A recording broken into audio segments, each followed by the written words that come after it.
Well, good morning, and yes, it is me, Kenny Polcari, your host of the party, and today is Thursday, November 2nd, 2023, and what is it that's going on today? Oh my God, it was very exciting yesterday for sure, so let's talk about that. First of all, Treasury Secretary Janet Yellen, she wants to bring $112 billion worth of treasuries to the market next week across a range of years, right? And she wants to bring another $680 billion over the next 8 weeks, not including what she wants to bring in the first quarter of 2024. JJ does nothing, but he doesn't close the door either on future hikes. Bonds rally on all this news and yields fall, leaving many to not so sure what's going on. Now, it's back to focusing on earnings, and global markets are all higher. And what do we have for dinner tonight? We're going to have the fall minestrone. It's delicious and so simple to make. So, oh boy, oh boy, oh boy, oh boy. How exciting is this? What a difference a week makes, right? Stocks keep pushing higher. The Dow gaining another 220 points or 7/10. The S&P up 45 points or 1%. The Nasdaq up 211 points or 1.6%. The Russell's ahead by 8. And the transports added 125 points or just under 1%. At 8:30, Treasury Secretary Janet Yellen announced that she needs to bring $112 billion worth of treasuries across the spectrum next week. And then another $680 billion over the next 2 months. And then she needs to sell $814 billion in the first quarter of 2024. That's a 4.5% increase in funding from this quarter to the next. Saying nothing about what she's going to need to sell in the second quarter or third quarter of 2024. And at that rate, she's going to need to sell $850 billion and $890 billion if she keeps increasing by 4.5%. And then at 2 p.m., ＪJ comes out and surprises the markets. Sarcastic there, right? He does nothing, leaving rates unchanged. I mean, can you believe it? Now, I say that because if you were surprised, then you should just hang it up, retire to the villages up in Florida, and be done with it. Right? And stocks surged on the back of all this news. The algos apparently reconsidered their stance from the last couple of weeks and have now decided that stocks were and are a screaming buy and that they're cheap, undervalued in fact, and so they go all in, leaving the sellers in control because it's now the buyers who are in panic buy mode. I mean, it's not like the markets didn't know that the Fed was going to stand still. They did. So that part of the argument doesn't really make a lot of sense. But I guess you can argue, you can tie yesterday's move and this morning's move to the idea that the algos think they are not going to move in December either. The Fed appears to be in extended pause mode. But that's not exactly what JJ said. In fact, he intimated, some might say he signaled, that a December hike is a very real option, although let's be honest, it's hard to see him hiking interest rates 2 weeks before Christmas when most of the world is in holiday mode after pausing the last 2 months. That is unless, of course, tomorrow's NFP report surprises to the upside and the October PPI and CPI reports due out on the 14th and 15th of November show that inflation is again rearing her ugly head. And apparently, the market is also not concerned about the future demand for all the bond supply that's coming up for sale. The action suggests that there's robust demand by institutional investors and retail investors to tie up 5-year and 10-year money in bonds that are yielding 4.65 or 4.73%. And that's because bond buyers think that we're headed for a recession and that stocks will come under pressure and that rates are going to go lower. So they want to lock in these higher rates, these higher long-term rates now. Because if they thought rates were going to go up, then they would wait because that means bond prices are going to come down. Now, I think they're coming down, but there's a lot of supply coming to the market. But look, that's me. Jeffrey Gundlach, right, double line fame, he thinks that we're about to enter a recession in the first half of next year. He thinks the Fed's going to have to cut rates by 200 basis points. Ganesh? Stanley Druckenmiller of Duquesne Capital telling us that we're in trouble. Why? Because as the Fed rolls over their 1% debt, and replaces it with 5% debt, then the government interest costs are going to soar. And yes, they will. And that is not going to be good for the government or for us. But by his estimation, that's still 3 or 4 years out. So there's no need to panic today. Now, a recession is defined, as you know, as 2 consecutive quarters of negative growth. And considering we just got a third quarter read of plus nearly 5%, that means that the economy would need to collapse over the next 6 months in order to get 2 quarters of negative growth. That officially defines a recession.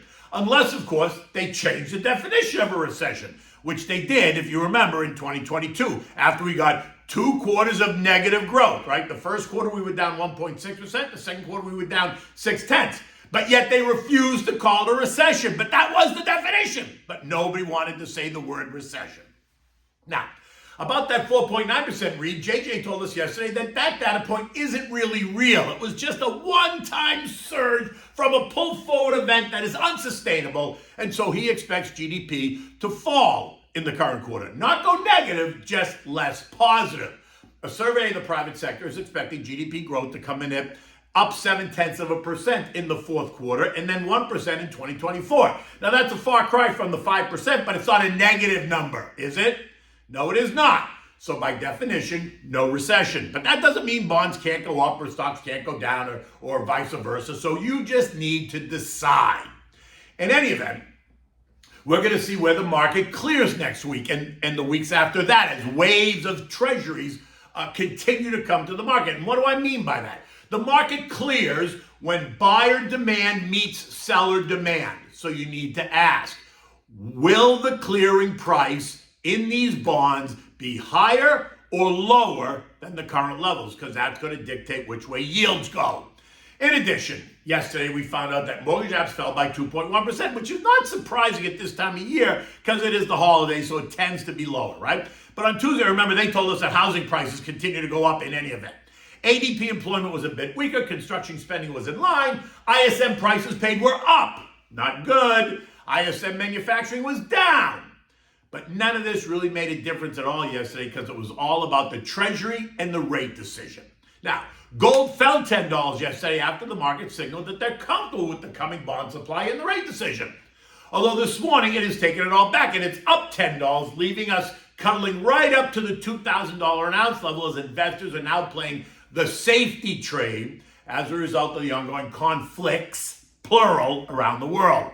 The dollar had a very volatile day yesterday and ended unchanged at 106.65, but not after spiking up 45 cents to a high of 107.11. This morning it's down 50 cents at 106.17 as traders are betting that December will be another pause. And oil, that continued to move lower, interestingly enough, ending the day at $80.44 a barrel. Oil has given back the whole 10% that it gained post the Hamas invasion, leaving many to suggest that Israel can and will handle the conflict without anyone else getting in the middle and keeping supply disruptions to a minimum, right? They don't appear to be a problem. Now, this morning, though, the Ayatollah is once again calling on the Arab neighbors to stop oil and food exports to Israel, demanding that they fall in line and call for a total ceasefire. Yeah, well, good luck with that. It's actually those Arab neighbors that are quietly rooting for Israel to eliminate the Hamas threat. Who's kidding who? As a result, oil is up 1.4% or $1.14 a barrel at 81.58. This morning, U.S. futures are higher yet again, almost as if the last couple of weeks never even happened. The mood has gone from concern to almost renewed celebration over the last 3 days. Dow futures are up 100, S&P's up 20, Nasdaq up 110, the Russell's up 16. The focus today appears to have shifted right back to earnings, right? We got through all that other stuff. Now they want to look at earnings once again. Starbucks reported this morning and they beat, telling us that customers are buying the pricier cups of coffee, which I find interesting, but I do not like Starbucks. Leaves a sour taste in my mouth, like a burnt taste. The stock is quoted up 6% to $94.95. Earnings per share of $1.06 versus 97. Revenue at $9.37 billion versus 9.2. Roku killed it. Revenue surging past all expectations. The stock is quoted up 20% or $12. Clorox soaring this morning as well after they posted better than expected and offered better guidance.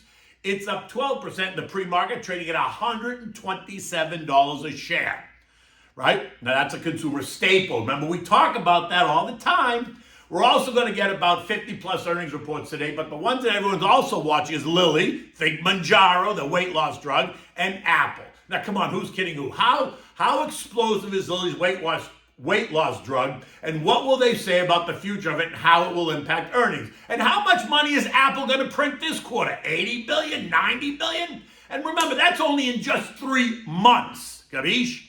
Why would you ever sell your Apple? I mean, really? You're going to sell your Apple? Whatever. Now, watch for a boatload more. They include Moderna, which they missed, and they suggested they're going to miss future guidance, calling it a post-pandemic reset. That stock is quoted down 3% in the pre-market. You're also going to get ICE, Virtue, and Regeneron. Today brings us just a couple of macro data points, none of which is going to drive the action at all. We're going to have factory orders expected to be up 2.3%, ex-transports up 0.8%, durable goods up 4.7%, ex-transports up 0.5%. But do not discount all the speculation building around tomorrow's NFP report. Will we see a doubling of the expectation, right? We're expected to be 180,000 new jobs. Are we going to see double that like we did last month? Will we see last month's number revised lower? Unemployment to be held steady at 3.8% and average hourly earnings month over month up 0.3% and year over year up 4%. European markets are all higher this morning, up better than 1.5% across the board. Novo Nordisk, they killed it too. Think Ozempic and Wegovy, the weight loss drug, right? That's causing a global frenzy. The ADRs in Novo Nordisk are quoted up $3 or 3%, shall also beat on a combination of higher energy prices and widening refining margins. That stock is quoted up 2%. They also upped their share buyback program, pledging to buy $3.5 billion worth of stock, up from $3 billion last quarter, and that takes the total second half buyback to about $6.5 billion, up from $5 billion that they pledged to do in June. Additionally, the Bank of England is due to make their policy announcement later this morning. The expectation is for them to pause as well. So the Fed, ECB, and the Bank of England are all now in official pause mode, and that is helping the tone of the European markets as well as the U.S. markets. Now, the S&P closed at 4237, up 45 points. It's up 3% in the last 3 days. The boomerang bounce gaining even more speed. Took us where? All right. The S&P traded right up to the trend line resistance at 4240. In fact, it pierced it a little bit, traded high 4245 before failing and settling just to end a hair below. Recall what I told you yesterday. I told you that my gut says we're going to kiss resistance and then fail, only to back off churn and then kiss it again before we move higher, which should then allow for the Santa Claus rally to take root, potentially taking the S&P back to the 4,300, 4,350 range. And with futures up nicely this morning and all the speculation around Apple, we're going to pierce that level decisively this morning, leaving many to say, is there going to be a happy ending? Now, which is why I keep saying to you, make a plan and stick to it. Do not try to pick tops and bottoms in your investment account. Own the biggest names in the sectors that you like and invest. Don't trade your investment account. Sign up for Divvy Reinvestment as a way to build your portfolio and use the chaos to tweak when necessary. Call me to discuss. I'm always happy to talk about it. Okay. So now it's fall. It's starting to get a little bit cooler out there. So this is a fall minestrone soup, which is a little bit different than maybe your normal one. So it's simple to make and so delicious. And you can go home and whip it up tonight. Make the whole thing in about 40 minutes. It's great. Now, for this, you're going to need zucchini, carrots, onions, celery, potatoes, green beans, plum tomatoes, baby spinach, olive oil, salt and pepper. You need chicken broth or vegetable broth, whichever you prefer. You need ditalini pasta or other small pastas. You need fresh basil, and of course you need fresh grated Parmesan cheese.